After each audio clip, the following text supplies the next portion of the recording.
Good afternoon to everyone who is joining us for this webinar. We're going to wait just a couple minutes to allow people to join, and then we'll get started.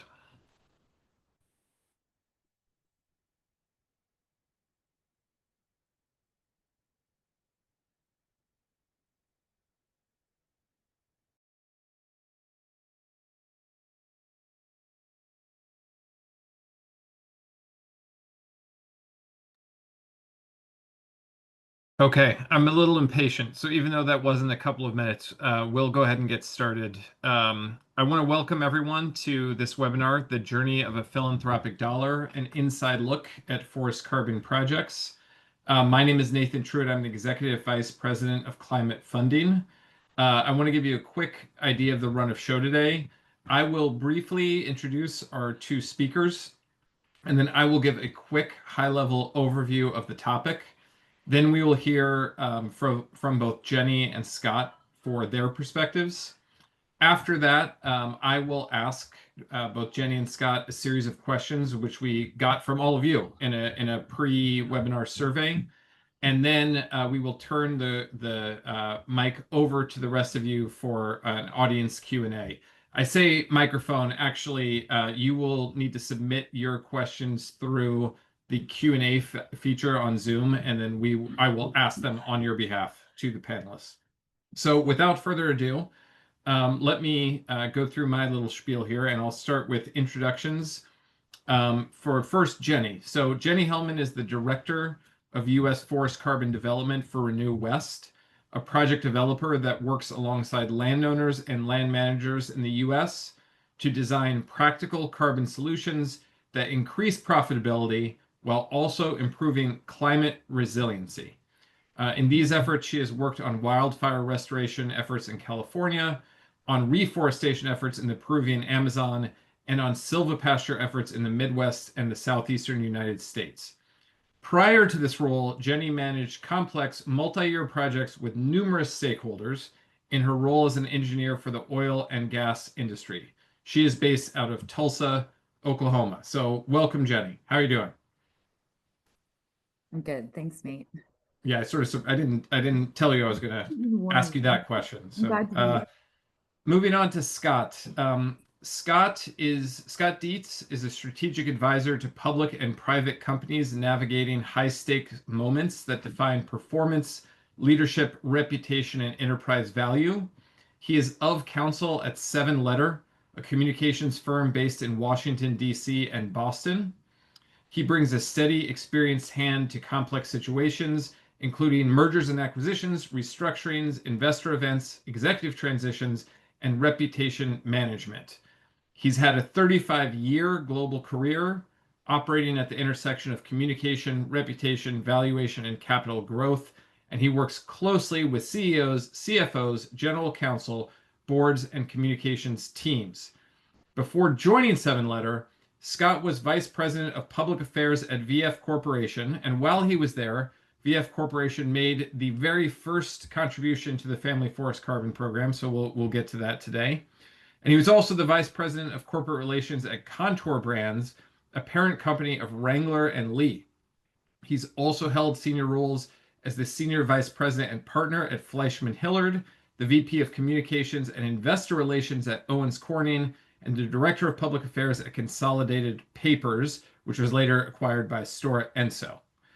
He holds a Bachelor of Science from the University of Wisconsin-Madison and has completed executive education at the Kellogg School of Management and multicultural training at the Krauthammer International Institute in Sweden. I hope I pronounced that right, Scott. He's a member of the National Investor Relations Institute and the Public Relations Society of America, and perhaps most importantly, he is a board member of the American Forest Foundation. Scott, how are you doing today? This is one of those high-stake moments, Nate, after that setup. Okay, well, you can advise yourself on how to get through that, so that's good. We're going to go ahead and begin with a quick overview of the topic today. And really what we want to do is we want to give donors a look into the guts of forest carbon projects and help identify how contributions to forest carbon projects can help accomplish philanthropic goals. So first, some very high level scene setting. Forests and other natural climate solutions can contribute up to 1/3 of the climate mitigation needed through this decade to allow us to stay on a path to hold warming below 2 degrees Celsius. So, first of all, they're very important from a climate perspective. But in addition to that, they also provide a range of other outcomes. In the carbon world, we call these co-benefits. Um, that are involved with the preservation or the conservation of natural ecosystems, but also with the improvement of livelihoods and economic outcomes for rural communities around the world. The voluntary carbon market is a tested mechanism that drives billions of dollars every year to forest conservation and other natural climate solutions around the world. And as such is a powerful potential ally for you as a donor to achieve the impacts that you want to see.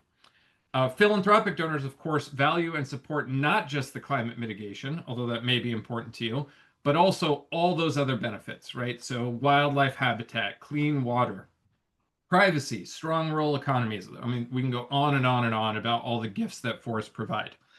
If you could move on to the next slide, please.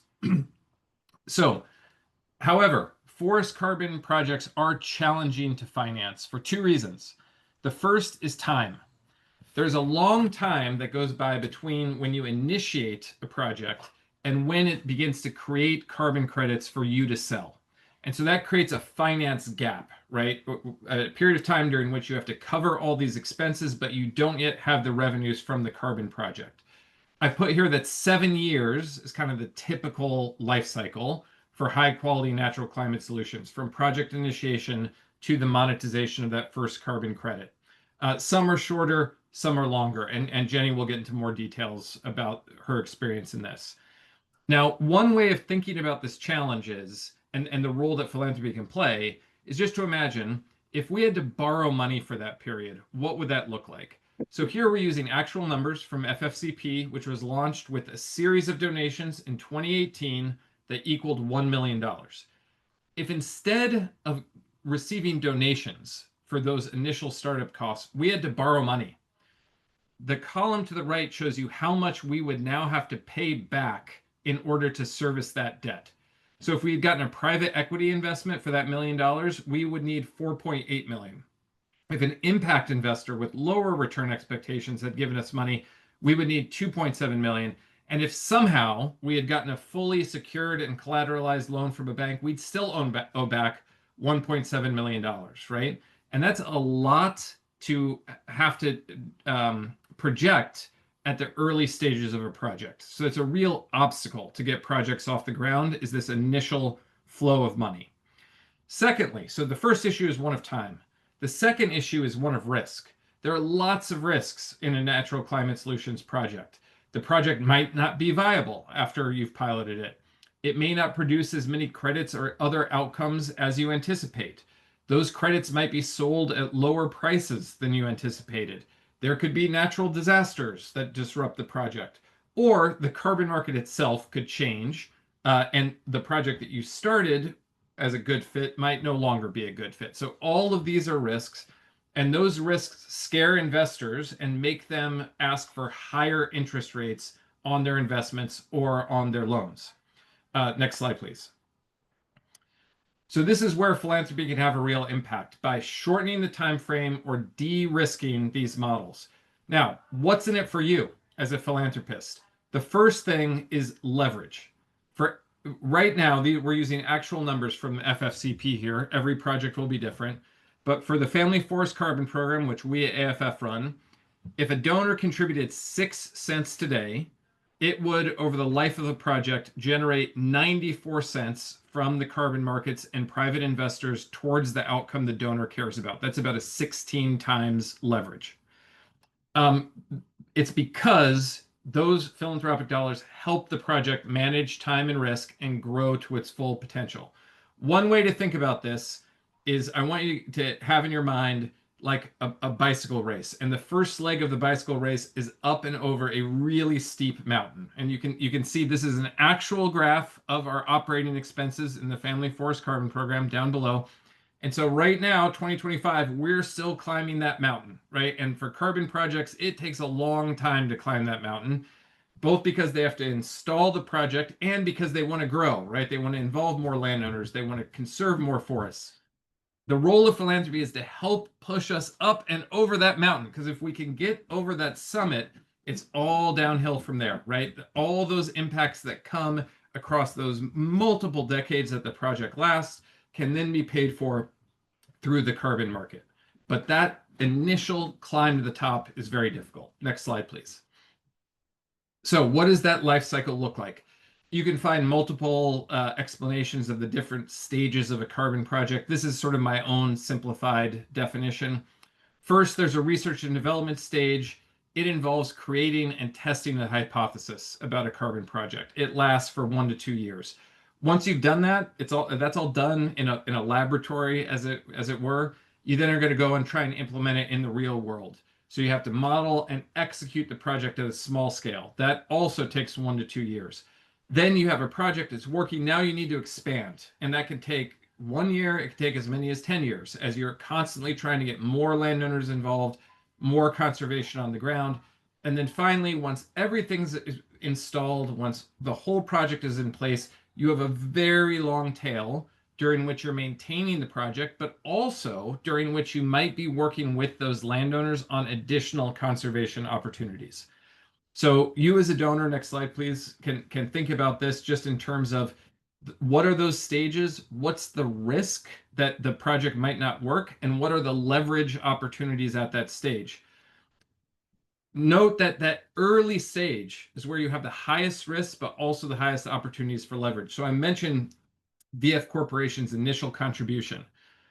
We project within our financial model that that initial contribution of $250,000 from VF at the end of the day will generate 1,500 times that amount of money in impact on the ground across the United States in forests, right?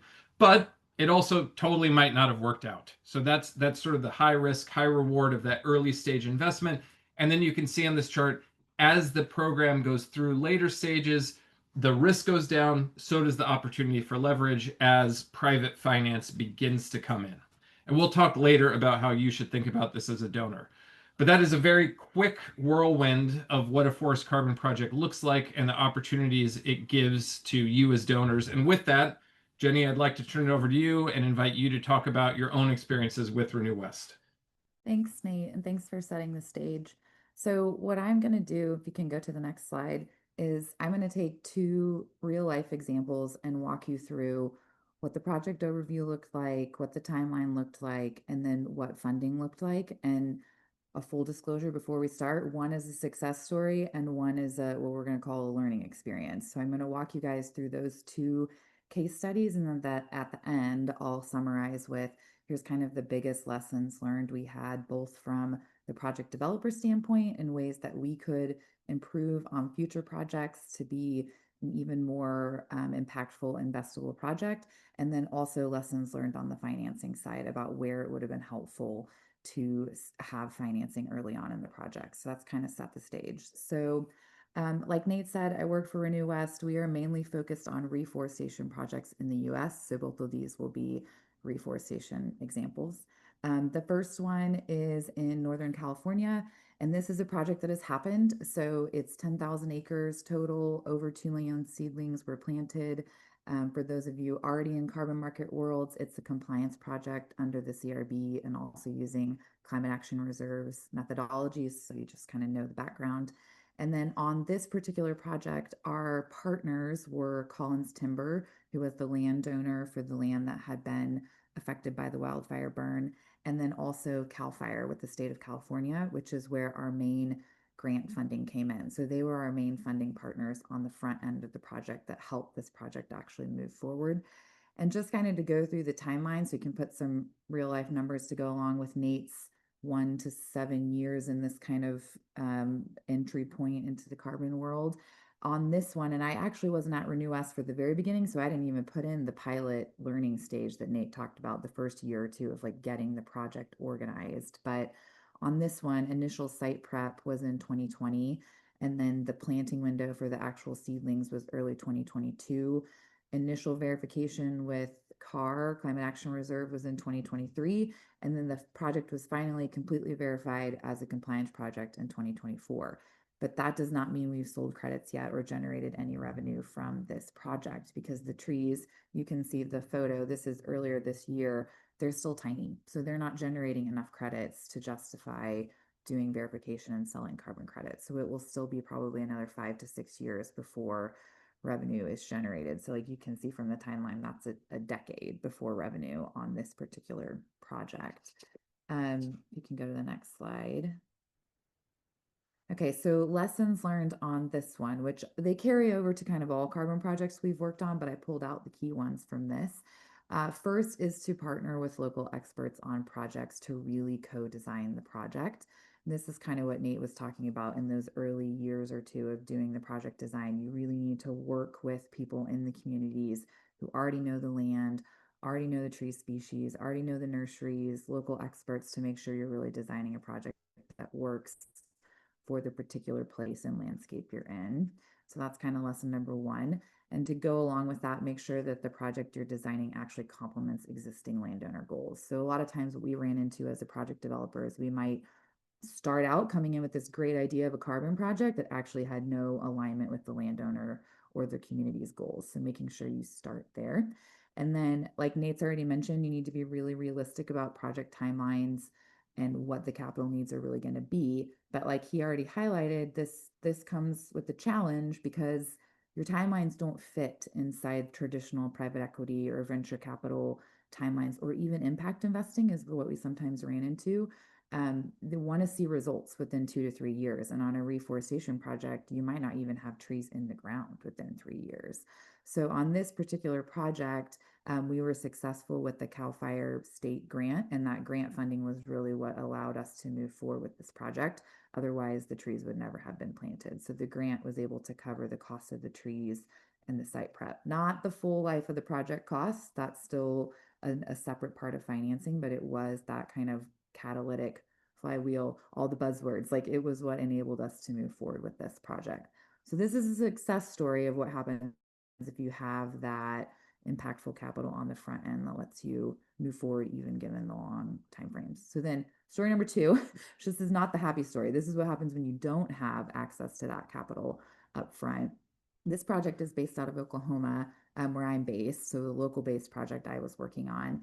And the context was that Southern Oklahoma, Eastern Oklahoma used to have over 3 million acres of forest that is no longer forested. So that was the big picture goal. This is scalable. There's room to grow. Like we can get this off the ground. Like we can check some of the big impact boxes.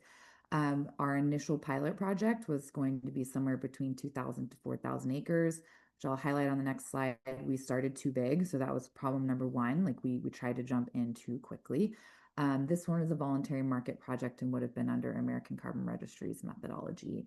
On this one, we had all kinds of project partners on the ground, but we were missing the early funders who were willing to support the riskier work that Nathan was talking about. So we partnered with the Oklahoma Forestry Services, we partnered with the local land grant university, OSU, we partnered with 6 nurseries all across the Southeast. You can see the photo on the right, that's the Oklahoma State Nursery growing the pine trees. And then also all kinds of local land and forestry experts. So we did the on the ground stakeholder work, but we were missing that early catalytic funder who was willing to jump in at the earlier stage. I will say all throughout this process, the timeline down here, 2021 to 2022, was all that stakeholder work, getting to know the community, talking to landowners, making sure we were doing a project they actually wanted to participate in. We were looking for funding all throughout that time. But like Nathan highlighted in his table, kind of showing the rates of returns and the timelines, one, we had no collateral, so a collateralized loan was not an option because we were a small business working with small landowners. We weren't going to ask anyone to collateralize their land, and that was really the only option at that point for collateral, so that wasn't an option. Impact investing, again, our timelines were hard and the impact was unsure. So like what Nate mentioned, if they wanted a guaranteed outcome, we couldn't do that because we were still in the exploratory stage of what's going to work. And then from the private equity standpoint, we could sometimes show a financial model that met their hurdles, but the timelines were too long. And so the common refrain or the easiest lever to pull is to reduce your landowner payments and your community benefits, which is not where we wanted to go, because the whole point was to build a solution that worked both for landowners and the end users of carbon credits. So we got stuck in this messy middle. In hindsight, we should have started looking the philanthropic or grant route much sooner, but we thought the private markets would support the earlier work. And so we just didn't go down that trail until too late in the project life. So this project did not end up moving forward, which led to a whole host of issues with nurseries and landowners who we had been building relationships with for 3 years. So not where you want a project to end. So this is, you want to go to the next slide, I'll do lessons learned from this one. It did lead to all kinds of lessons learned. So that is maybe the silver lining of it all. On the stakeholder side, we underestimated, or we just didn't understand the cultural values of landowners that weren't necessarily economic. So we just needed to do a better end on the front end of understanding what those values really were and how to build a project that went along with those values. We also underestimated the opportunity costs of land use change. So again, we are reforestation, so we're asking landowners who are doing something else with their land to move to reforestation. So really understanding what that opportunity cost is upfront. And then from a design standpoint, we try to go too big too fast. We were all enthusiastic, like this climate change is a big deal. We need to work on this. We need to do it fast. And it takes time and you need to learn while you're doing, which I know Nate is one of your favorite phrases. So we try to go too fast. So I think building a realistic size pilot in the first round so you can learn from that. And then again, we were optimistic on our timelines, but it turns out it's really 2 years before you even are at a point where you're going to start executing any kind of groundwork, like physical groundwork. So making sure that your timelines are realistic. And then probably most important for this conversation is on the financial learnings side. We needed to go find that more flexible philanthropic or grant support earlier in the project life to really enable the community work and the groundwork that needed to be done to design these projects. And then a few even more practical things is that we needed to have clear go, no go milestones with our funding partners. So once you do find a funding partner, make sure you're really aligned on which things mean go and which things are, hey, we need to stop and reevaluate. And then also just continually making sure your goals are aligned, both between you and your funders, but also you and your landowners, to make sure that all parties are on the same page about where you're going. And then last, I would say our biggest takeaway is that there needs to be more face-to-face time or boots on the ground, whatever phrase you want to use, all throughout the project life. So not year 3, when you're putting trees in the ground, should not be the first time that everyone meets in person. Like it doesn't, there's too much room for miscommunication around goals. So making sure that that happens early and often.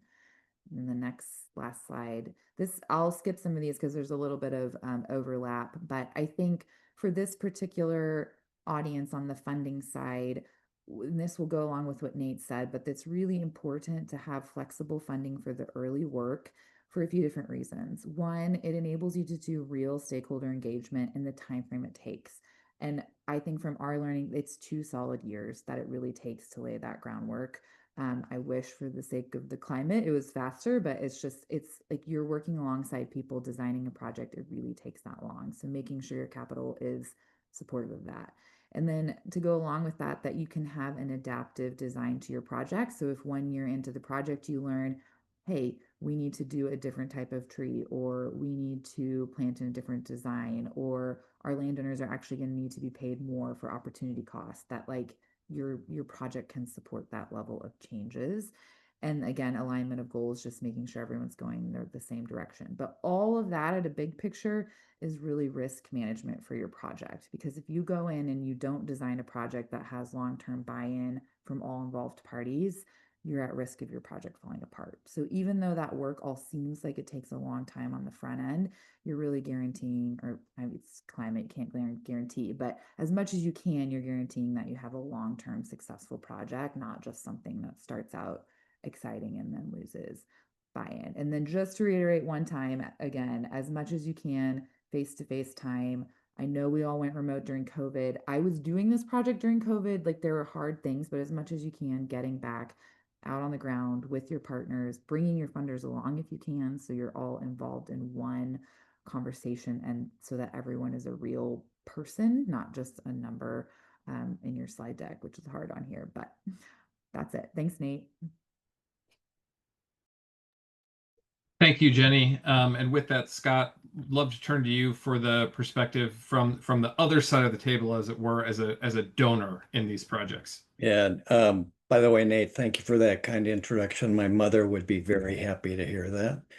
So thank you and good afternoon and perhaps good morning to everybody.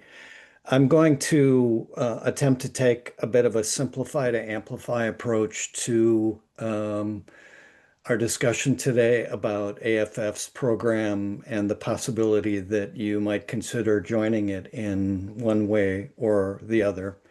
To pick up on something that Nate said, I was privileged to be at VF Corporation for almost 10 years, and you may not know the name VF, but you certainly know the brands that we represented, including the North Face, Vans, Timberland, um, JanSport, Smartwool, Dickies, the list of goes on and on and on. And of course, those consumers represent a particular demographic segment of people who care about how organizations behave from a corporate standpoint. And one of the things that we did at that particular time was to become a company that was, in fact, focused on doing something about climate change, not just talking about it. In the course of the work I was doing, I was blessed to also lead the VF Corporation Foundation. And ultimately, as was said, we made $250,000 gift that represented simply seed funds at a time when this program was really a glimmer in everyone's eyes. But one of the things that we liked about AFF was that um, they just didn't see a problem. They just didn't sit back and admire the problem from afar. They absolutely chose to take action in a thoughtful and appropriate way. And that's a little bit of what I'd like to talk about today in a way that helps you to consider what you might do as part of this program that's simply put extraordinary. On this slide, you actually see my purpose statement in life and my purpose statement in work. And thanks to my friend Letitia Webster, who sat by my side at VF Corporation and made a number of these decisions, like joining AFF's program. And as you can see, it's really simple: achieve and inspire others to do the same. And I think as part of our contribution and support of this program and AFF's involvement in this program, we have achieved.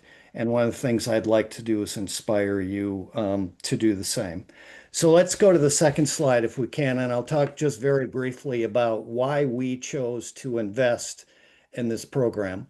And I will say that we intentionally used the word invest. We didn't view it simply as a charitable gift. Um, and all in all, our decision to participate in the program wasn't all that complicated. As you'd expect, we did a lot of due diligence work for 6 months to a year, where we got to know Nate and Rita and others on the team who were passionate about doing something to address climate change. And after doing that due diligence work, we believed that AFF was the right team at the right time to get after climate change in a meaningful way, while also creating economic benefits for people in our nation's rural communities. And I don't think that that should be overlooked in this particular program. I will tell you that as part of our review and our due diligence, the quality of the team at AFF guiding the early stage initiative and guiding this program today really mattered to us. We had a working definition of a team that was simply a group of people gathered together to efficiently achieve a common goal. And we believe that the AFF team checked all of those boxes. And we see them checking those boxes today. As was mentioned, I'm blessed to serve as a trustee on the board of directors. And as you know, we have evolved to making this initiative one of our primary cornerstone programs in what we do as an organization today. So, in basic terms, our decision to invest in AFF and the Climate Change Initiative really came to three things: a credible team aligned around a climate purpose, a scalable model with measurable results. A scalable model without measurable results wouldn't have been investable, I guess is the right word, and a program that supports both climate and rural change. So for us, it checked all of the boxes that we needed to have checked in order to move forward. I want to make a really important point here that as part of this due diligence process and ramping up, we did not expect perfection, but we saw the value of leading by making a gift to this program in hopes that it would inspire the perfection that we would be looking for over decades. So let's go to the next slide. I was thinking about putting myself in your chairs, and some of you might be new to the climate giving space, and you may very well be thinking, oh my goodness, I've never funded a climate or conservation project before. What if I get it wrong? Well, to be perfectly honest, I and we at VF felt the same way. But there were really four things that we engaged in to help us get over that. And I would encourage you to think about these things as you can see on the slide. Join others, be engaged, and absolutely believe in sound science. Step in with a purpose that's aligned with your organization and your business and personal interests. Do so with a sense of urgency and get after this climate change initiative in a way that really matters. The fact is, we have a choice. We can admire the climate change challenge, or we can chip in and do something about it. As part of your process, get to know the AFF team. They are extraordinary. Get to know the scientists, get to know the third-party experts. Talk to people like me and others who are deeply involved in the program and see if you can learn whether getting involved in this really will help advance what are your important goals. And last, lead and give intentionally because it really will inspire others to do the same. One of our objectives in making this program was to create a bit of a bandwagon and have others join in and help the program accelerate. Next slide.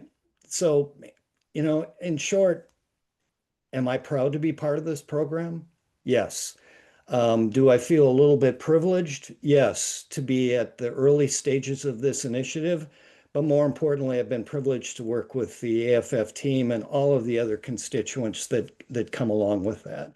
So ultimately, four things regarding why we believe that this program is investable. Unlocks carbon markets for family forest owners, wins on a solid foundation of science, trust, and again, that notion of rural equity. It scales nationally, and as you may know, we're in the process of continually scaling this program right now. And actually, my closing comment will be, I'm a grandfather of 8 grandchildren. And one of the reasons why I'm involved in this program is not just for self-satisfaction and helping to make the world a better place. It's really helping to have impact in a way that helps people for generations to come. If any of you would like to talk privately about our choice and our due diligence at VF and the choices and due diligence I've seen others do, I'm happy to do that. Happy to have as many one-on-one private conversations as you'd like. Ultimately, we'd like to invite you to join the team, and let's get after this. Nate, back to you. Thank you very much, Scott. So before we get into questions, just wanted to provide some closing recommendations for donors. And by the way, both Scott and I have been talking about the Family Forest Carbon Program, and of course, we would welcome your philanthropic contributions. But I also want to say There are amazing carbon projects that are operating right now, and more importantly, that are a dream in someone's head all over the world, right? With a huge range of projects. So this is not only about AFF and FFCP, but about a community of organizations around the world who are collaborating to achieve all the benefits that Scott talked about. Can you go to the next slide? Yeah, so our advice to all of you, whether you're existing donors or no donors, basically three steps that you want to think about when it comes to carbon. First, you need to know as a donor, what are you trying to achieve, right? What are the things that are most important to you? Is it a climate outcome? Is it a biodiversity outcome? Is it a social or an economic outcome? So be really clear in your mind about that. Secondly, think about your own risk tolerance, right? Do you want to make big bets that could have huge impacts? And if so, are you willing to accept that sometimes they won't work out, right? Or would you rather contribute to something you have a great deal of certainty that there's going to be an impact? Okay, maybe the impact won't be as big because you're not catalyzing as much, but at least you're secure in it. It's really important for you to know your own level of risk tolerance. And then step three, once you know those two things, this work is not the kind that is going to flow through if all you do is offer, a proposal on your website for people to fill out. You are going to want to talk to organizations that are doing this work. It is incredibly deep, incredibly complicated, incredibly detailed and careful work. And so you'll want to understand and have honest conversations with the organizations that you're thinking of donating.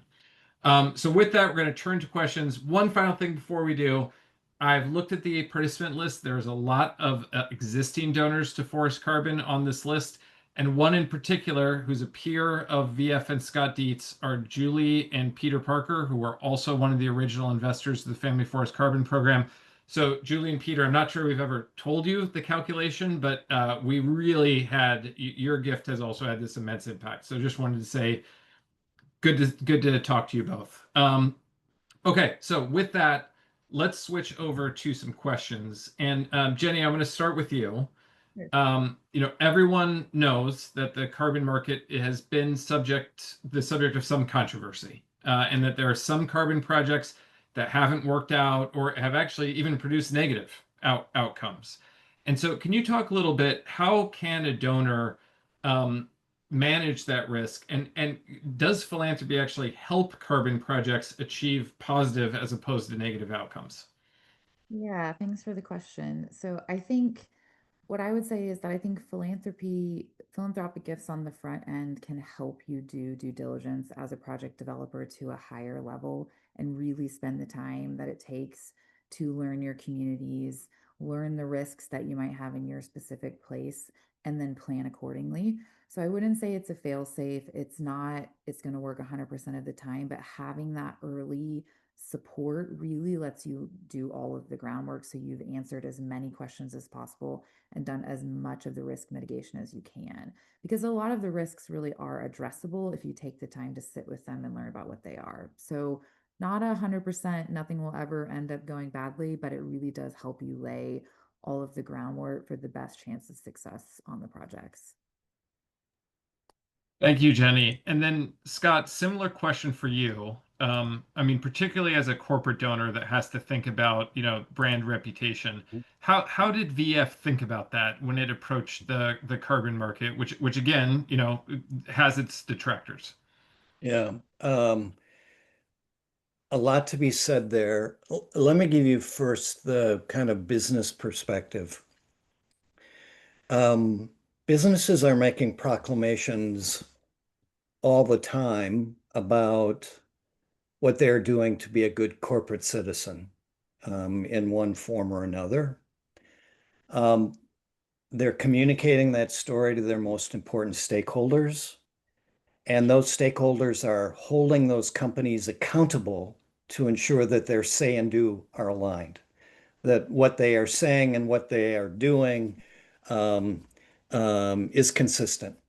Um, Given the list of outdoor and action sports brands that I talked about in my brief remarks, you can imagine that those people who are outdoors are deeply concerned about climate change and the impact on the world and everyone's lifestyle. And so we believed in our deepest heart that taking on a climate change initiative was the right thing to do from a planet standpoint. It was the right thing to do from a business standpoint. And we thought that our most important stakeholders would generally applaud the work we were doing. It was a choice that we made. Um, were there at the time skeptics about the value of such a program? Of course there were. Did we have to do a lot of strict due diligence to ensure that we were doing something that would not damage our reputation in any way? Certainly, we had those discussions. But when in the final analysis, we made a choice. We've said we're going to do something about climate change. Let's invest the necessary capital to ensure that this gets off to a good start. And frankly, we never looked back. We just kept moving forward, moving forward, moving forward, and working to inspire others to join us. And I might add also, Thank you. Oh, please, Jenny. I think it's also really important just to have the ongoing communication throughout the early stages of the project, because you're going to have things can come up you didn't see coming. And honestly, if you have those outside supporters, they're going to have a different set of eyes looking at the problems. A lot of them are probably going to come from a strategic background if they're in strategic investing. And so they can really add to the dialogue around what could be a way that we could address this hurdle or this challenge that just came up, that you as a boots on the ground working in the community, you might not have the same ideas they do. So I really think as much as you can make it collaborative, it's also a space to address those early challenges with a bigger skill set than what you might have as just a smaller project developer. So it's also helpful from that. Nate, if I can just punctuate one thing, in doing this extraordinary work with Letitia Webster, my colleague at VF, we had a very simple philosophy, and that is that the world is run by those who show up. So we simply chose to show up.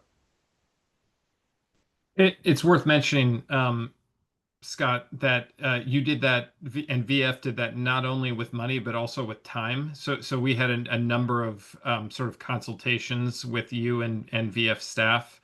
And again, I've had the same experience with Julie and Peter on the phone. I've visited their property multiple times. So that's maybe another advice to donors on the call. Yes, your resources are important, but so is your wisdom and your experience and your counsel. And in some cases, that's actually just as equal valuable as the monetary funds that you're providing. So don't be shy about that. Yeah, when one last thing, our view was also let's not invest to the point where it hurts. Let's invest to the point where it feels good. Mm. Um, Real quick housekeeping note, please do feel free to add additional questions in the Q&A feature. We have several more that came in through the survey. We won't get to all of them, and just to be honest, some of them were more about landowners or eligibility or technical aspects of the program, which we probably won't get to. But I will also let you all know that the one question that's been asked in the Q&A is a delicious and somewhat controversial question about the politics of climate. So we'll hold that for the end. So that's coming. Some additional questions for both of you. Jenny, you sort of talked about how it's hard to get collateral for these projects that are involving landowners because you don't want to offer their land as collateral. First of all, you don't have the right to do that. And even if they agreed to do that, then they're putting their legacy at risk.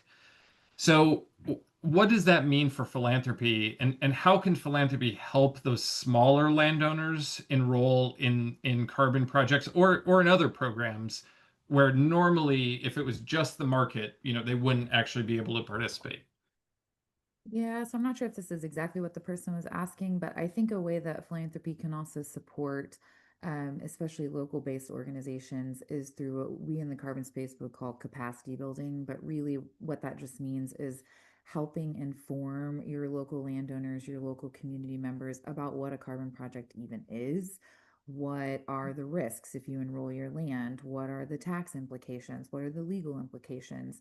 If you need an attorney to help you navigate the documents supporting that cost, So some of these like underlying costs that come with being involved in a project, that's another place that can be supported. And frankly, as a carbon project developer, we kind of need to be arm's length from that, because if we are the one doing all of that, it can be seen as a conflict of interest. So it's also a place for groups to come in and support the landowners as a little more arm's length. We're going to help you understand this space, help you learn how to navigate it, and make sure like you're really doing what's best for your land and your legacy, like you said, because almost all of these projects are going to be intergenerational. So you're not only signing up yourself, but you're probably also signing up your heirs. So understanding those implications as well, if that's an outside way that groups can support. Um, Scott, how did you all think about, and not only for this program, but for other charitable investments that VF made, how did you think about the question of geographic proximity to your operations? Was that an important factor? Should it be an important factor in how donors think about what programs to invest in?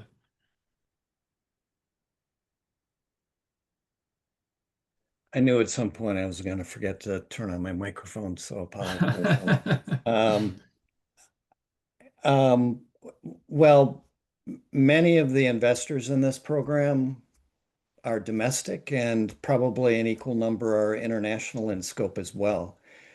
We really didn't think about the geography quite so much in terms of this program because um, we did business nationally. All of our stakeholders are in every community around the country. If I could put a slightly different spin on your question, one of the things we did think about vis-a-vis climate change was ensuring that our own operations spread throughout the US were addressing climate change in a way that's suitable for um, um, helping to prevent the problem. So our say and do as an organization needed to be clear, not just in saying we would support climate change initiatives, and then actually funding some of those initiatives. But our own organizations, our own facilities, our own manufacturing sites, our own supply chain activities, our own transportation activities had to be consistent with our gift to AFF and all of the other initiatives that we were taking on. And I know I didn't answer your question directly, but it gets back to that notion of making sure that an organization's say and do around climate change is spot on top to bottom. Thank you, Scott. Jenny, this one's kind of fun. You and I think spurred by the fact that one of your examples is about post-fire reforestation. I think there is a fear amongst donors, but also the buyers of carbon credits that, hey, if we invest in forest carbon, it's just all going to burn up eventually. So, yeah, would love your reflections or comments on the issue of fire risk to carbon projects. Yeah, I mean, it's a risk, and I'm not going to say I haven't lost any sleep over it. I do think that the project we worked on out in California, we're partnering with a timber company who has honestly hundreds of years of experience in forest management, and they know more about fire mitigation than anyone else, honestly, because it's their day-to-day job. So while it's not a fail-safe, partnering with them and their forest management expertise is a way to have risk mitigation there. And then also looking at things like when might a controlled burn make sense, which all has to go within the carbon accounting. So I'm not trying to say don't look at that, but trying to understand what are forest management techniques that we can do along the way to protect the forest. And can also look at climate modeling of where is that risk the highest and consider that and where you're looking at your investments. But again, at the end of the day, kind of like Scott said, at some point you have to take a step forward and move towards a solution, even if there are some risks involved with it. Okay, so let's now turn to this question, and then I'll give you both a final chance to say whatever you want at the end of this. But I thought this was a really great question that was asked, so I'll ask it. I'd love you both to comment on it. And then I'm going to cheat, even though I'm the moderator, because I want to answer this question too. So the question is, do you feel the rollback in commitments to addressing climate change by the Trump administration will undermine the growth of the forest carbon market? Which is an incredible question. So, which one of you would like to take a first shot at that? I can go first and then you guys can fix it if I botch it. Um, I think it kind of makes me think of two things. One, um, honestly, I know this is the point of the webinar, so maybe this is cheating a little bit, but I think it's a place for philanthropy to step in while there's uncertainty in the climate, the micro environment, or not micro, macro environment. I think it's a place to step in and support projects that are early stage and still have some of that uncertainty around where the market's going. I think our bigger challenge as a project developer, talking to landowners, is there is a trust aspect to all of these projects that you are working on something multi-decades long.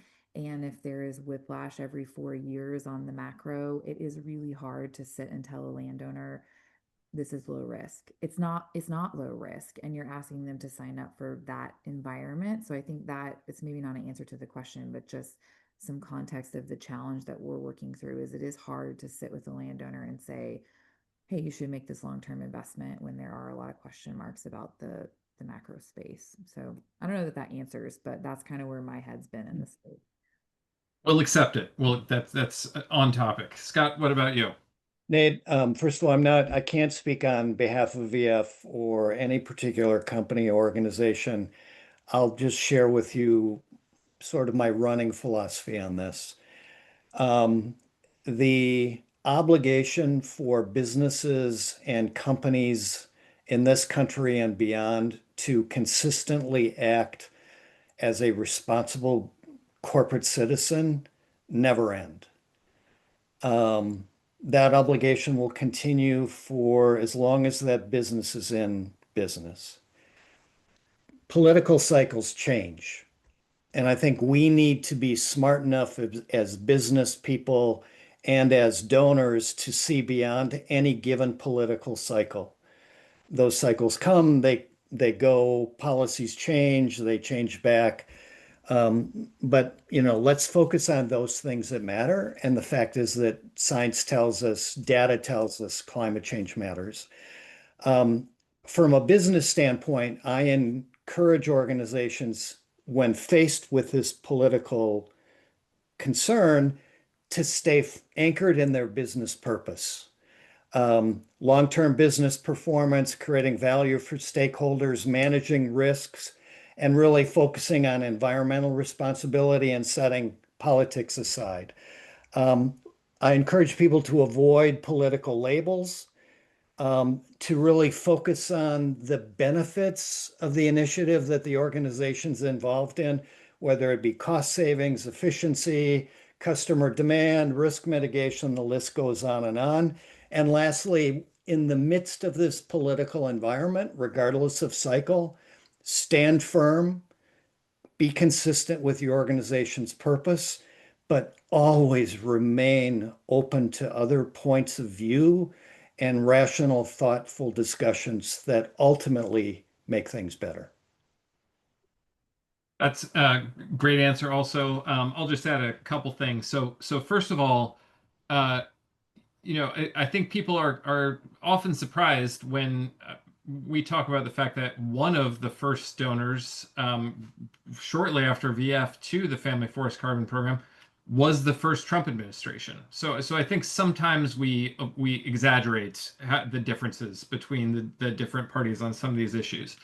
The second thing, one of the things that I love the most about working on forests is forests are one of the few things, precious things left that are not yet politicized, right?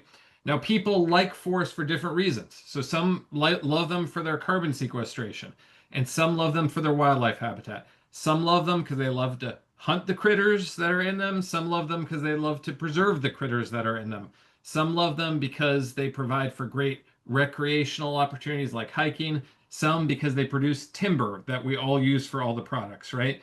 There is a reason for literally any person on earth, regardless of their political persuasion, to be passionate about the sustainable management and conservation of forests. So it's one of those few things, in my experience, that everyone can find common ground around. Now, that doesn't mean that there aren't impacts from changes in administration, but it's rarely, to Scott's point, all good or all bad, right? So the opportunities that are available to you as donors will change. There are some projects that would have received less funding under the previous administration that will now receive more, and vice versa, right? And so your role as a donor, just like Scott said, is not to get tangled up in all that, but just to be aware of the changing opportunities that are available to you and to be able to take advantage of them. But in short, just to sum up all of our answers on that, I think what you're hearing from us is a healthy dose of optimism that, this no change in administration is going to be either the savior of or the death of forest carbon projects, right? They're much more complex. They involve way more stakeholders than that. Okay, and I have no further questions, but I would, in the final couple minutes, love to give both of you just a chance to offer any final thoughts or reflections, and then we will close up. So, Jenny, start with you. Okay. I think honestly, and I think this has been a theme throughout it, but I would just encourage everyone that this space takes collaboration between lots of different parties, all the way from funders to developers to local conservation organizations to the landowners, and just really leaning into that, and seeing the different perspectives across the space, because really at the end of the day, with all those voices, you're going to come up with a better solution than what you would have just come up with on your own. And I know I learned that for myself, as we heard more and more voices, we ended up with better and better project designs, and more voices in the room. So just leaning into that part of it. And like Nate said, it's a challenge. Like the environment right now, there's a challenges to it, but I think that collaboration can really help solve a lot of that. And honestly, it's just more fun if there's more people in the room working on the challenge. So that's my 2 cents. Scott, what about you? Oh, you're on mute. We have many different organizations on this call. Um, um, there are many options. There are many opportunities to get involved in climate change. Ultimately, I would encourage the organizations that are here and others to act consistent with your own mission, values, purpose, and business strategy, um, and understand that the AFF team is extraordinary. They are making meaningful progress. They are delivering results. And there's no doubt in my mind that this program is going to make a world of difference, no pun intended, or I wouldn't be sitting at the table. Oh, now I'm on mute. All right. Well, thank you, Jenny. Thank you, Scott. Really appreciate your time. I want to thank all the attendees. As Scott said, if you have additional questions, please feel free to reach out to us. Like I said, we got probably 50 excellent questions. We were not able to get to all of them. So if you have a burning question, I'm sure one of the panelists would be happy to talk to you about that. A final thing, we are going to have 2 more episodes in this webinar series. One on September 10th at 1 Eastern about expanding carbon market access to landowners or groups that haven't been able to historically participate, and one on November 10th at 1 p.m. Eastern about going beyond carbon, where we will dive much deeper into the question of co-benefits or the other outcomes that forest carbon projects produce. In the meantime, thank you all so much for your attention and your passion around this issue. As Jenny said, this is a collaborative enterprise, and we feel really blessed to be in it with all of you. Thanks very much and have a good day.